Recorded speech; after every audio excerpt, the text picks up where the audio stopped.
लखनऊ में भइल अग्निकांड एक बार फिर से कई सवाल खड़ा कर देले बा।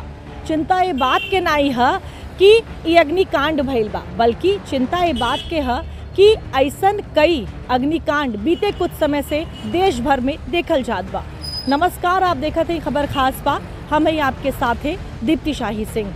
बीते कुछ समय से जौन तरह से अग्निकांड के मामला सामने आवत बा वो एक गंभीर विषय हवे। आखिर का वजह है? का जौन फायर सेफ्टी नॉर्म्स हवा उनका पालन नहीं कइल जात बा? का ये जौन इमारत बनत हई एकरे बनले के समय जौन तमाम नियम और कानून बा ओकर पालन नहीं कइल जात बा? समय समय पे जौन रेगुलर चेकअप होला, फायर ऑडिट होला, वो का सिर्फ कागजात तक ही सीमित बा?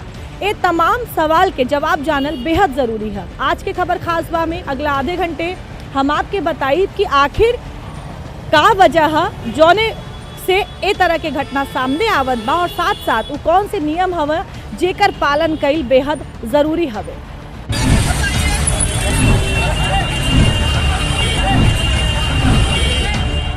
कुछ हादसा सिर्फ इमारत के नाई जलावेला, वो परिवार के सपना, माँ बाप के उम्मीद और मासूम बच्चन के भविष्य के भी राख कर देला। तहजीब के शहर लखनऊ में भइल ये अग्निकांड भी कुछ ऐसन ही रहल, जहाँ कुछ मिनटे में एक बहुमंजिला इमारत मौत के मकान में बदल गई। जौन बच्चा लोग सुबह अपने भविष्य के सवारे खातिर घर से निकल रहना, शाम तक वह बच्चा लोग ताबूत में घर लौटना। कई परिवार हमेशा खातिर उजड़ गए, कई घर के चिराग बुझ गए।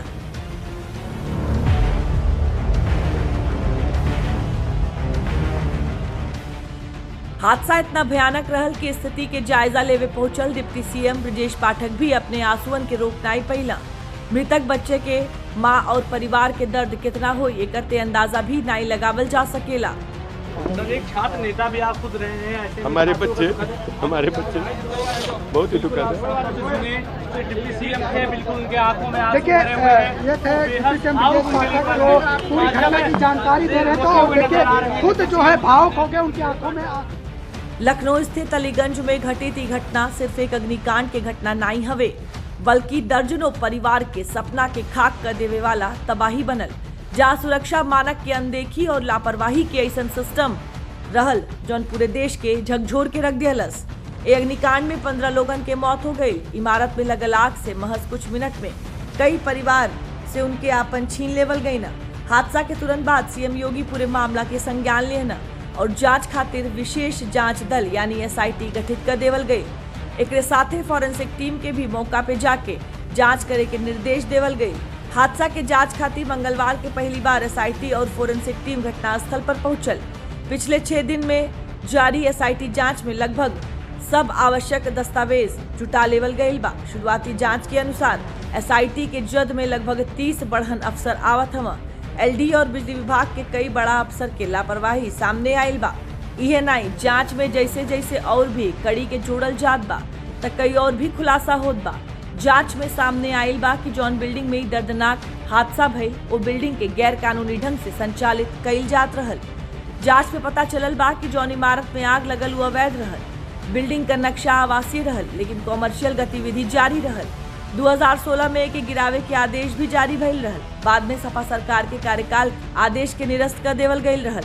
साल 2014 से बिल्डिंग के कॉमर्शियल इस्तेमाल होत रहल, जबकि ये इमारत में इमरजेंसी एग्जिट नहीं रहल। इमारत में कोनो वैकल्पिक रास्ता भी नहीं रहल। इमारत में पीछे के तरफ भी निकलने के कोनो रास्ता नहीं रहल। यानी जौन बिल्डिंग के निर्माण नियम के ताक पे रख के कईल गईल रहल, आखिर वो बिल्डिंग के तोड़ले के जारी भइल आदेश कौन नियम के आधार पर निरस्त कईल गई? अगर समय रहत बिल्डिंग डिमोलिशन कर फिर से बनावल जात तो शायद वो 15 मासूम के जान बच जात। ये वजह है कि अग्निकांड महज एक दुर्घटना नहीं बल्कि नियम कानून के धज्जिया उड़ाए वाला इमारत बन चुकल बा, जिसमें अफसर और बिल्डिंग मालिक के मिली भगत से 15 लोगन का जिंदगी के छीन लेवल गई। ए बीच शासन भी तेजी दिखावत बिल्डिंग मालिक समेत 4 लोगन के गिरफ्तार कर लिहलस और एलडीए के 6 अफसर के सस्पेंड कर दिहलस। बता दें कि लखनऊ के जौन बिल्डिंग में आग लगल building Rameswaram institute of technology and management college के मालिक वीरेंद्र शुक्ला के हवे। मामला में पुलिस गैर इरादतन हत्या के मुकदमा दर्ज कर वीरेंद्र समेत 4 आरोपियों की गिरफ्तार कैलस। गिरफ्तार 4 आरोपी में वीरेंद्र के बिजनेस पार्टनर सुरेंद्र शुक्ला भी शामिल बा। सुरेंद्र पे 2015 में मेडिकल एग्जाम पीएमटी के पेपर लीक करने के आरोप भी लगल रहल। आरोप रहल कि सुरेंद्र अपने बेटी खातिर मेडिकल पेपर लीक करैले रहल। ए मामला में ओकरे खिलाफ पुलिस में FIR भी दर्ज भइल रहल। जांच में कोनो साक्ष्य नहीं मिलने के कारण आरोपी के बरी कर देवल गईल रहल। हालांकि ये घटना के बाद अब बिल्डिंग मालिक के नोटिस जारी कर 15 दिन में जवाब मांगल गईल बा। ये पूरा मामला पे SIT और फॉरेंसिक जांच भी कईल जात बा, लेकिन मामला सिर्फ आग लगले के नहीं हवे बल्कि कई सवाल और जवाब का भी हवे। आखिरकार जौन बिल्डिंग में आग लगल वहाँ से लोग बाहर काहे नहीं निकल पैना, यही सब सवाल के लेके जौन शुरुआती रिपोर्ट आयल बा उ चौंकाए वाला हवे। आग लग जाने के बाद 15 मासूम के जान जले के मुख्य कारण बिल्डिंग में लगल ऑटोमेटिक गेट और एंट्री एग्जिट पॉइंट वजह बनल। बिल्डिंग में ऊपर जाए खातिर केवल एगो एंट्री एग्जिट पॉइंट रहल और वहाँ बायोमेट्रिक सिस्टम रहल। आग लगले के दौरान बायोमेट्रिक सिस्टम काम कईल बंद कर दिहलस। यही वजह से अंदर मौजूद बच्चा लोग समय पे गेट नहीं खोल पैना। निकलने के सीढ़ी भी एक्के रहल। इमरजेंसी में बाहर निकलने का कोनो दूसरा रास्ता नहीं रहल। इतना ही नहीं, खबर के मुताबिक छत पे जाए वाले रास्ता के दरवाजा भी लॉक रहल। यह वजह कि आग और धुआं के बीच अफरा तफरी में कई बच्चे समय रहत बाहर नहीं निकल पैना। लखनऊ में भइल अग्निकांड के बाद से प्रशासन एक्शन मोड में बा, लेकिन ऐसे जुड़ल तमाम पहलू हवे। आखिर ए तरह की जौन घटना बा वो कैसे हो जाला, कौन तमाम चीज होला जेकरी वजह से ए तरह के घटना सामने आवेला। का सिर्फ फायर सेफ्टी के ही दोष देवल ठीक है, या फिर इमारत जब बने ले उस समय भी नियम कायदा कानून के मानल भी जरूरी बा। ये तमाम पहलू के समझे खातिर हमन के बात कईनी फायर सेफ्टी एक्सपर्ट से, साथ ही साथ टाउन प्लानर से, ताकि ये तमाम चीज़न के समझल जा सके कि आखिर वो कौन सी चीज़ हमें जौन जरूरी हमें, ताकि ए तरह की जौन दुर्घटना बा वो भविष्य में ना होके पाए। सर, सबसे पहले तो मुझे बताएं कि जिस तरीके से एक के बाद एक जो अग्निकांड की घटनाएं सामने आ रही हैं, आपको क्या लगता है जो बड़ी वजह है वो क्या नज़र आती है? सबसे बड़ी चीज़ है हाच पाच विकास। डेवलपमेंट हो रहा है, वो ज़रूरी भी है देश के विकास के लिए, लेकिन अनियोजित विकास जितना ज़रूरी है उससे ज़्यादा खतरनाक है। दुर्भाग्य है कि आज लखनऊ में ही लाखों भवन ऐसे हैं जो आग के मुहाने पर हैं। सच्चाई ये है कि 2024 में आपात सेवा नियमावली प्रख्यापित हो गई, लेकिन आज तक इम्प्लीमेंट नहीं है। उसको इम्प्लीमेंट करने के लिए अन्य चीज़ें जो भी थी दिशा निर्देश, वो अभी तक नहीं आया। दूसरी चीज़ क्वालिफाइड एजेंसी का प्रोविज़न है।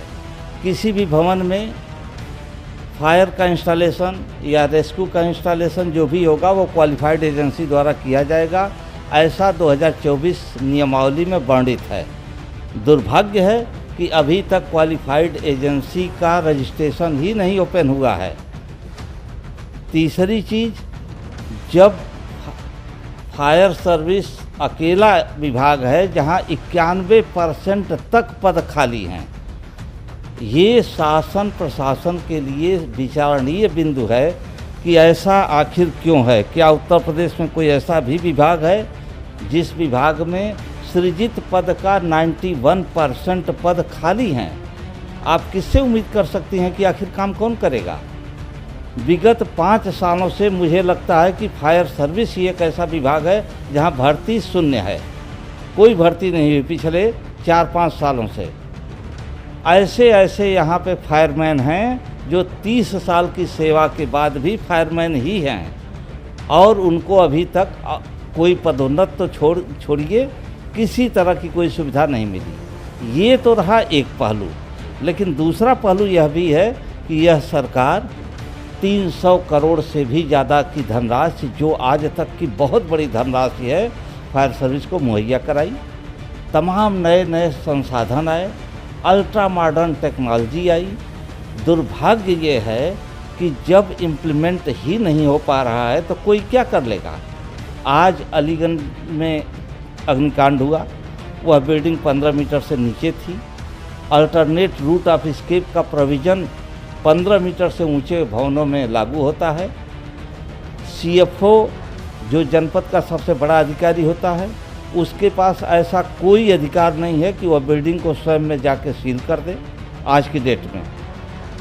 इसलिए फायर ब्रिगेड पर यह जिम्मेदारी देना मेरे समझ से कहीं भी न्यायोचित नहीं प्रतीत होता है। सर, एक और बेहद महत्वपूर्ण सवाल कि जितने भी व्यावसायिक भवन हैं, इमारतें हैं, अस्पताल, मॉल और इन तमाम चीज़ों की बात की जाए तो अगर फायर सेफ्टी की बात हो, कौन से वो मानक हैं जो मौजूद होने चाहिए इन तमाम बिल्डिंग्स में? भवनों में अग्नि से सुरक्षा और जीव रक्षा के लिए भारत सरकार ने ये गाइडलाइन जारी किया है। National building code of India 2016। हालांकि यह अब रिवाइज होके नेशनल बिल्डिंग कंस्ट्रक्शन स्टैंडर्ड 2026 हो गया है। इसमें पूरे मानक पूर्ण रूप से वर्णित हैं और एकदम स्पष्ट हैं। दुर्भाग्य यह है कि रेगुलेटरी अथॉरिटी इन मानकों का अनदेखा होने के बावजूद भी भवन का रजिस्ट्रेशन कर देती है। जैसे अब देखिए अलीगंज में ही अगर कोचिंग सेंटर चल रहा था तो कोचिंग सेंटर कहीं ना कहीं या तो DIOS या किसी के यहाँ रजिस्टर्ड होगा, अगर नहीं होगा तो वह फायर ब्रिगेड है। फायर ब्रिगेड से कोई मतलब नहीं, लेकिन आग लगेगी तो सबसे पहला मतलब फायर ब्रिगेड। फायर अगर ऊपर का ताला बंद नहीं रहा होता तो शायद मौतें कम हुई होती। तो अगर ये भवन के स्वामी या ऑक्यूपेंट्स जो उसमें रह रहे हैं अगर फायर ब्रिगेड के पास गए होते तो फायर सर्विस का कोई भी जाता सबसे पहले पलायन मार्ग चेक करता और वह ताला खुलवा दिया होता। लेकिन ये दुर्भाग्य की स्थिति रही। इसके बाद भी भवन का प्रयोग होता रहा। भवन रेजिडेंशियल में पास है, रेजिडेंशियल का मानक अलग है, कुछ हद तक काफ़ी शिथिल हैं। भवन से कमर्शियल यूज हो रहा है और कमर्शियल टैक्स वसूला जा रहा है। भवन में कमर्शियल कनेक्शन विद्युत कनेक्शन है, जबकि विद्युत लोड 20 kg का था और उसका यूज जो हो रहा था एक्चुअल वो मोर देन 30 था। तो आवश्यकता से ज़्यादा जब लोड है तो अग्निकांड होगा ही। दरअसल आग लगने के ज्यादातर स्थिति में अमूमन देखल गईल बा कि आगजनी के घटना के समय सबसे पहले बिजली व्यवस्था प्रभावित होला। बिजली जैते ही इलेक्ट्रॉनिक लॉकिंग सिस्टम काम कईल बंद कर देला, जैसे अंदर फसल लोग बाहर नहीं निकल पावेला और जहरीला धुआं के कारण दम घुटने से उनके जान चल जाला। खबर के मुताबिक अलीगंज कोचिंग सेंटर में भी कुछ ऐसा ही भइल। आग लगते ही वहां बिजली सप्लाई कट हो गई और ऑटोमेटिक गेट ब्लॉक हो गए। दरअसल जब आग लगने के कारण बिल्डिंग के मुख्य बिजली सप्लाई कट जाला तो अधिकतर इलेक्ट्रॉनिक लॉकिंग सिस्टम डिफॉल्ट रूप से बंद हो जाला। ऐसे में ओके अंदर से खोलल असंभव हो जाला। आग लगने पे प्लास्टिक, फोम और अन्य ज्वलनशील चीज से भारी मात्रा में जहरीला धुआं निकलेला। जब लोग गेट के ऑटोमेटिक लॉक खोलने के इंतजार करेला तब तक कमरा में धुआं भर जाला और लोगन के दम घुटे लगेला। बायोमेट्रिक मशीन में आग के गर्मी, धुआं या कार्बन के जमा भइले से सेंसर खराब हो जाला, जैसे फिंगरप्रिंट स्कैन नहीं होला और रास्ता पूरी तरह से बंद हो जाला। आपातकाल के स्थिति में ऑटोमेटिक या फिर इलेक्ट्रॉनिक गेट से होखे वाले भीषण हादसा होखे या फिर ऐसे होए वाला लापरवाही के टाले खातिर का उपाय कइल जा सकेला, ए पर भी नजर डाल लेवल जा। कोनो भी ऑटोमेटिक या इलेक्ट्रॉनिक गेट में अंदर से खोलने खातिर हमेशा एक मैकेनिकल स्विच, पुश बटन या मैनुअल लीवर होए के चाहिए। इलेक्ट्रॉनिक लॉकिंग सिस्टम में आग के दौरान पावर कट भइले पे गेट खोलने खातिर कम से कम 2 घंटा के पावर बैकअप और ऑटो रिलीज मोड होखे के चाहिए। एक व्यावसायिक या कोचिंग बिल्डिंग में हमेशा कम से कम 2 चौड़ा निकास द्वार होए के चाहिए। सुरक्षा खातिर परिसर में हथौड़ा रखल जाए के चाहिए ताकि आपात स्थिति में शीशा तोड़ के बाहर से निकल जा सके। दरअसल लखनऊ के जौन बिल्डिंग में हादसा भइल वहाँ ऑटोमेटिक गेट तो जरूर रहल, लेकिन आपातकालीन स्थिति में उसे निपटले खातिर जरूरी पुख्ता इंतजाम नहीं रहल। इतना ही नहीं, जांच जैसे जैसे और गहन होत बा, LDA के नियम और सुरक्षा मानक के अनदेखी साफ तौर पे सामने आवत बा। प्रारंभिक जांच में कई ऐसन खामी सामने आयल बा जौन कोनो भी व्यावसायिक भवन में नहीं होके के चाहिए। आई समझल जा कि जांच में का मिलल और LD और फायर सेफ्टी के नियम का कहेला। जांच में मिलल केवल एक के एंट्री और एग्जिट पॉइंट नियम कहेला सुरक्षित निकास के साथ आपातकालीन एग्जिट का व्यवस्था भी अनिवार्य होए चाहिए। जांच में मिलल कि इमरजेंसी एग्जिट रहबे नहीं कैल नियम कहेला कि हर व्यावसायिक भवन में अलग आपातकालीन निकास होए के चाहिए। जांच में मिलल कि सीढ़ी संकरी रहल नियम कहेला कि निकास खातिर पर्याप्त चौड़ाई वाला सीढ़ी होके के जरूरी बा। जांच में मिलल कि बायोमेट्रिक ऑटोमेटिक गेट लगल रहल नियम कहेला आपात स्थिति में गेट के मैनुअली खोलले या सुरक्षित निकासी की व्यवस्था होए के चाहिए। जांच में मिलल कि छत पे जाए वाला रास्ता भी बंद रहल। नियम कहेला छत या सुरक्षित स्थान तक पहुँचने के रास्ता हमेशा खुलल और बाधा रहित होए के चाहिए। जांच में मिलल स्वीकृत क्षमता से अधिक बिजली लोड इस्तेमाल भइले के बाद सामने आयल बा। नियम कहेला भवन में स्वीकृत कनेक्शन और निर्धारित क्षमता के अनुरूप ही बिजली लोड के उपयोग होए के चाहिए। यानी प्रारंभिक जांच में जो तस्वीर सामने आयल बा उस सुरक्षा मानक और जमीनी हकीकत के बीच बढ़न अंतर के ओर इशारा करत बा। ए बीच हमार संवाददाता टाउन प्लानर और आर्किटेक्ट से भी बात कैली और जानने की कोशिश कैली कि ऐसे हादसा के कैसे रोकल जा सकेला। हमारे साथ उत्कर्ष है, आर्किटेक्ट हैं, अर्बन प्लानिंग भी करते हैं। ज़रा उनसे एक बार समझेंगे। उत्कर्ष, मुझे बताएं कि इस तरीके की घटनाएं, जैसे मैंने बताया कि सिर्फ फायर सेफ्टी ही चीज़ें नहीं हैं, बल्कि जब निर्माण हो रहा है तो जो टाउन प्लानिंग है, क्या वो भी गलत तरीके से कहीं ना कहीं हुई है? उस भवन का जो निर्माण है वो सही तरीके से नहीं, और शायद इसलिए ऐसी घटनाएं सामने आती हैं। देखिए, टाउन प्लानिंग ने अपना काम किया, मास्टर प्लान में अपना एक लैंड यूज डिमार्केट किया कि वहाँ पर क्या होना है, रेजिडेंशियल है, कमर्शियल है। उन्होंने एक एरिया डिवाइड कर दिया कि ये हमारा कमर्शियल जोन होगा, ये मिक्स्ड यूज जोन होगा, ये हमारा रेजिडेंशियल जोन होगा। अब रही बात आई कि टाउन प्लानिंग में कमियां हैं, हाँ वो हैं, बिकॉज रेजिडेंशियल तो हमारी बिल्डिंग पास होती हैं, रेजिडेंशियल हमारी एनओसी मिल जाती है, लेकिन वहाँ क्या एक्टिविटी हो रही है, ठीक है, वो कोई नहीं चेक करता, वो रेगुलर इंटरवल पर नहीं होता। रही बात फायर की, अगर सबमिशन की बात करूं तो फायर की अलग डिपार्टमेंट में जमा होती है, सबमिशन ड्राइंग्स एलडीए की अपनी अलग होती है। तो आप लैंड यूज पे क्या बनाना चाह रहे हो, क्या रेजिडेंस बनेगा, घर बनेगा, कमर्शियल एक्टिविटी होगी, क्या होगा, ये आप एलडीए को दे रहे हैं। उस कमर्शियल में क्या पैरामीटर्स होंगे हमारी, क्या क्या इस मतलब कि फायर सेफ्टी नॉर्म्स के अकॉर्डिंग क्या क्या लगेंगी, वो आप अलग डिपार्टमेंट को दे रहे हैं। यहाँ पर जो बीच का जो एक इंटरमीडिएट होना चाहिए वो गैप है, जिसकी वजह से जो है जो क्लाइंट है, पब्लिक है, वो उस लूप होल का एक सॉल्यूशन निकाल लेती है। कमर्शियल एक्टिविटी में जो हमारे नॉर्म्स फॉलो होने चाहिए वो रेजिडेंशियल में ज़रूरी नहीं होते हैं इन सम केसेस, क्योंकि हाई राइज बिल्डिंग होगी तो वो फॉलो होंगे। तो लोग सोचते हैं कि हम रेजिडेंशियल ही अगर हम पास करा के हम कमर्शियल वर्क करें तो हमें वो पैरामीटर्स को चेक करने वाला कोई नहीं होगा। तो यहाँ पर रेगुलर इंटरवल्स पे, चाहे वो फायर डिपार्टमेंट हो, चाहे वो एलडीए हो, चाहे कोई भी अथॉरिटीज़ हो, उनको प्रॉपर चेक करना पड़ेगा। और जैसे फायर में क्या होता है, फायर में एक अच्छी चीज़ ये है कि जब फायर में हम सबमिशन ड्राइंग देते हैं तो हम कंस्ट्रक्शन से पहले, construction in the sense installation से पहले जो इंस्ट्रूमेंट्स लगने वाले हैं फायर के, उसका एक प्लान देते हैं।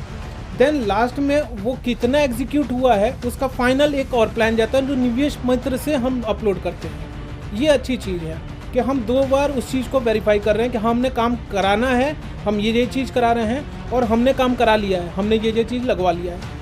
एलडीए में ये चीज़ नहीं होता, आपने सबमिशन कर दिया, उसके बाद बिल्डिंग कंप्लीशन का कभी कोई आता ही नहीं है, कोई लेने ही नहीं जाता। ये कंपलसरी क्यों नहीं है? अगर ये कंपलसरी हो जाए तो लोग नॉर्म से हट के बनाएंगे क्यों?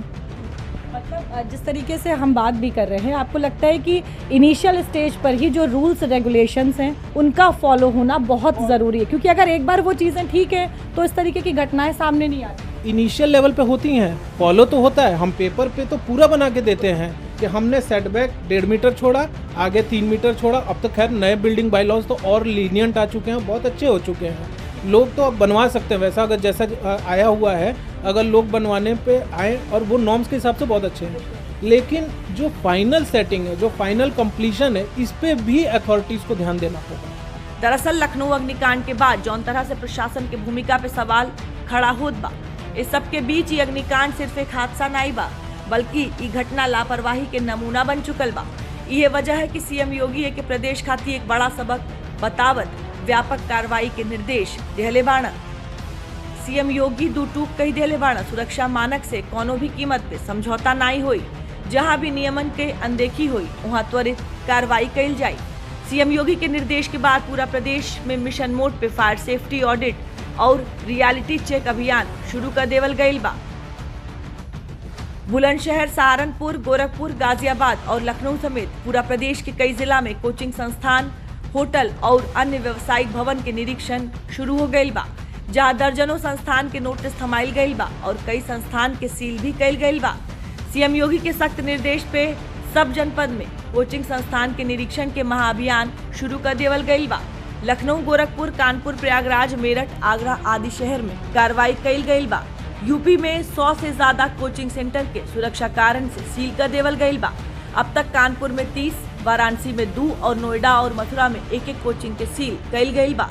एकरे अलावा बरेली में 2 होटल और मथुरा में 1 होटल के भी सील कईल गई बा। वहीं लखनऊ में 2 दिन के भीतर 126 प्रतिष्ठान के सील कईल गई बा। जिस तरीके से एक के बाद एक जो अग्निकांड है वो सामने आ रहे हैं और हर बार यही बात सामने आती है कि जो मानक हैं वो वहाँ पर मौजूद नहीं थे किसी भी ऐसी घटना से निपटने के लिए। क्या आपको लगता है कि जो सिस्टम है कहीं ना कहीं वो भी इसमें इन्वॉल्व और उस सिस्टम को दुरुस्त करने की ज़रूरत है? क्योंकि हर बार जब इस तरीके की लापरवाही हो जाती है, घटना हो जाती है, आखिर उसके बाद ही सिस्टम क्यों जगता है? देखिए, सच्चाई तो ये है कि सिस्टम को ज़्यादा ज़रूरी है, सिस्टम का दुरुस्त होना ज़्यादा ज़रूरी है। सिस्टम में टॉप टू बॉटम सब आ जाते हैं, लेकिन मेरा जो अनुरोध है वो टॉप से ज़्यादा है। अगर टॉप लेवल पे चाहें तो सिस्टम बहुत जल्द दुरुस्त हो सकता है। जैसे प्रॉपर भर्ती हो, प्रॉपर पदोन्नति हो, जो इक्विपमेंट हैं उनको चलाने का प्रशिक्षण हो, और जो भी रिक्तियां हैं जैसे अन्य विभागों में भरी जा रही हैं इस विभाग में भी भरी जाएं। इसको आप अग्निशमन और जीव रक्षा के ही रूप में डेवलप करें, न कि पुलिस के पैटर्न पे।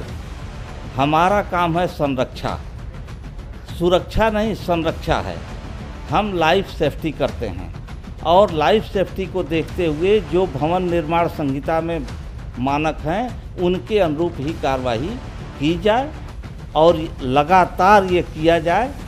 एक सीएफओ अगर चाहे तो 2.5 से 3 घंटे से भी कम समय में वो एक बिल्डिंग का इंस्पेक्शन नहीं कर सकता। अब आप बताइए कि 1 लाख बिल्डिंग तो केवल लखनऊ में है, अगर पर डे सीएफओ बिल्डिंग का निरीक्षण करे तो भी 2 या 3 ही बिल्डिंग कर पाएगा। तो लखनऊ पूरे का निरीक्षण हो ही नहीं सकता। छोटे ज़िले में भी 5,000-10,000 बिल्डिंग ऐसी है जो मोर देन 15 मीटर है। ईएनआई लखनऊ के अग्निकांड की घटना के बाद सीएम योगी के सख्ती के देखत प्रदेश भर में सब बड़ा भवन में फायर सेफ्टी ऑडिट करावल अनिवार्य कर देवल गई बा। यही तरह कोचिंग संस्थान, शॉपिंग मॉल, सरकारी भवन, नर्सिंग होम, मेडिकल कॉलेज, अस्पताल और अन्य व्यावसायिक और औद्योगिक प्रतिष्ठान जांच करके सुरक्षा मानक के पालन करावल जाए। ए बीच हमारे संवाददाता दीप्ति शाही सिंह एक ऐसा संस्थान पहुंचली जहां निःशुल्क आग बचाव के ट्रेनिंग देवल जाला। हमारे साथ डॉक्टर सचिन राय हैं, चार्टर्ड फायर इंजीनियर हैं। ज़रा एक बार समझेंगे कि आखिर इस जगह पर क्या कुछ चीज़ें जो है वो होती हैं। सर ज़रा बताएं सबसे पहले यहाँ पर क्या सिखाते हैं आप? यहाँ पर फायर इक्विपमेंट जो लगाए जाते हैं कैसे चलाए जाएंगे, कोई फॉल्ट होता है तो कैसे बनाए जाएंगे, आप कहीं रेस्क्यू में हैं तो कैसे बचेंगे और खुद को और अगले को कैसे बचाएंगे, इवैक्यूएशन निकलने का रास्ता, आपात स्थितियों में आप अपने आप को बचते हुए दूसरे को कैसे बचाएंगे, एवं अग्निशमन उपकरण जितने भी तरह के होते हैं उनको चलाने की विधि एवं मौके पे बनाने की विधि, ये सारी चीज़ें हम यहाँ सिखाते हैं, उसको बताते हैं। इस चीज़ का हम कोई शुल्क नहीं लेते हैं। कोई भी ऐसा व्यक्ति जो जानना चाहे, समझना चाहे, वो आ सकता है हमारे यहाँ और सीख सकता है, फ्री ऑफ कास्ट। सर आपको लगता है अभी बीते कुछ दिनों से जिस तरीके की घटनाएं सामने आ रही हैं और अदरवाइज भी हर इंसान को ये पता होना चाहिए कि जब ऐसी स्थिति होती है तो खुद का बचाव कैसे किया जा सकता है, इसलिए ये समय की मांग भी है, ज़रूरत भी है कि हम सभी को ये तमाम चीज़ें पता हों। सबसे पहले तो ये समझ लीजिए कि किसी भी जगह पे आपात स्थिति में फायर सेफ्टी के लिए, बचने के लिए और बचाने के लिए 2 से 2.5 मिनट ही काफ़ी होते हैं। उस टाइम अगर आपने बचाव कर लिया तो बच गए। इसके बाद तो सिर्फ बिल्डिंग छोड़ के भागना होता है। अलीगंज की घटना को ध्यान में दें तो अगर वहाँ पे बच्चों को जानकारी होती बचने और बचाने की तो वो खुद भी बच जाते और पूरी बिल्डिंग को बचा लेते। कोई ज़रूरी नहीं है कि आपके पास हर समय उपकरण उपलब्ध हो। आपके पास पानी है, कर्टेन है, कपड़े हैं, किसी भी चीज़ को गीला करके उसको आप बुझा सकते हैं। कोई भी चीज़ ऐसी हो जिसको कि बालू है, रेत है, पानी है, फेंक करके बुझा सकते हैं। बट यहाँ कमी जानकारी की है। जानकारी उपलब्ध हो तो मौके पर उपलब्ध सामग्री का उपयोग करते हुए हम आग को बचा सकते हैं। यहाँ मैं देख रही हूँ आसपास कई ऐसी चीज़ें हैं जो ट्रेनिंग के दौरान आप इस्तेमाल भी करते हैं। ज़रा थोड़ा सा हमारे दर्शकों को भी बताएं कि क्या वो जो मुख्य चीज़ें हैं जिनकी ज़रूरत पड़ती है। हालांकि आपने कहा कि सामान से ज़्यादा ज़रूरत है कि आपको पता हो कि खुद को बचाना कैसे, बावजूद इसके हम चाहेंगे कुछ जो चीज़ें हैं वो आप हमारे दर्शकों को दिखाएँ। हाँ, जैसे ये है, देखिए ये फायर एक्सटिंग्विशर हैं, इसके अंदर mono ammonium phosphate store pressure के द्वारा प्रेशराइज किया जाता है। जब इसको हम लाख खोल करके और इसको चलाते हैं पिक पॉइंट पे, तो मोनो अमोनियम फास्फेट क्या होता है कि जलने के बाद कार्बन डाइऑक्साइड में बदल जाता है और ये आग को बुझा देता है। इसका प्रयोग हम मल्टीपल कर सकते हैं, A, B, C, A class, B class, C class, तीनों क्लास फायर में इसका कर सकते हैं। जैसे बिजली की आग हुई या वुड की आग हुई या किसी तरह की ऐसी आग हुई जहाँ ठोस चीज़ों का हो, तो इससे हम बुझा लेंगे। दरअसल लखनऊ में भइल अग्निकांड के बाद आम लोगन खाती इहो जरूरी हो जाला कि उहो आपन सुरक्षा के लेके सतर्क रहें। ऐसन कोनो भी बिल्डिंग में जइले से बचे जहां पर्याप्त फायर सेफ्टी के इंतजाम ना होखे। लखनऊ में भइल अग्निकांड के बाद से ही लगातार जौन कार्रवाई बा ऊ होत बा, लगातार एक्शन लेवल जात बा और सीधे तौर पे कह देवल गईल बा कि जौन कोई भी दोषी बाना उनके खिलाफ सख्त से सख्त कार्रवाई हुई। लेकिन सवाल यह बा कि आखिर काहे हर बार जब ए तरह के घटना हो जाला ओकरे बाद ही सिस्टम नींद से जागेला, काहे ना पहले ही वो तमाम सावधानी देख लेवल जाला जेकरे वजह से ई घटना होके ही ना पावे। एक बार फिर से घटना के लेके देश भर में ई सवाल खड़ा होत बा, का ए घटना से जौन लोग हवा उ सबक ली हैं, सिस्टम सबक ली और का ऐसन कोनो व्यवस्था बनावल जाई जेकरे वजह से आगे आए वाले समय में तरह की घटना सामने ना आई। आज की खबर खास पा में हमारे साथ है बस इतना ही। देश और दुनिया के बाकी खबर खाती आप देखत रही दूरदर्शन उत्तर प्रदेश।